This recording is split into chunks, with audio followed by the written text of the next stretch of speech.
একটু স্কুলে ক্লাস চলছিল, হঠাৎ কিছু শিক্ষার্থী স্যারকে জিজ্ঞাসা করে, স্যার সুখী হওয়ার মূল মন্ত্র কী? তখন স্যার কোনো কথা না বলে স্যার প্রত্যেকটি শিক্ষার্থীর হাতে একটি করে বেলুন ধরিয়ে দেয়। তো বলে যে বেলুনগুলো ফুলাও এবং বেলুনের উপরে নাম লেখো। নাম লিখে ক্লাসের যে মাঝে সব বেলুনগুলো একসাথে করো, এক জায়গায় রাখো। তো সব শিক্ষার্থী সেম কাজ করে, বেলুন ফুলায়, বেলুনের উপর নাম লেখে এবং বেলুনগুলো যে বিদ্যালয়ের যেই ক্লাসরুমের মাঝে রাখে।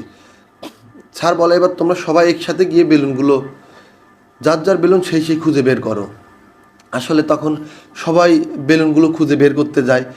বের করতে গেলে কিছু শিক্ষার্থী বেলুন পায়, কিছু শিক্ষার্থী বেলুন পায় না, বেলুনগুলো নষ্ট হয়ে যায়।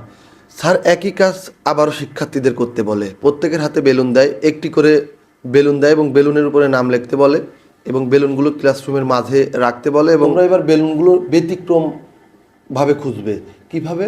বেলুন যার নাম লেখা থাকবে সেই বন্ধুর হাতে বেলুনটি দিয়ে দিবে। কিছুক্ষণের মধ্যেই কিন্তু বেলুন, যার যার বেলুন তার হাতে চলে যায়। কিভাবে? যার নাম লেখা থাকে, যে বেলুনটি পায় তার হাতে দিয়ে দেয়।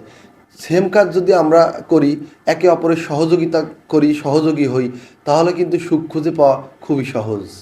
ভিডিওটি সময় ধরে দেখার জন্য অসংখ্য অসংখ্য ধন্যবাদ।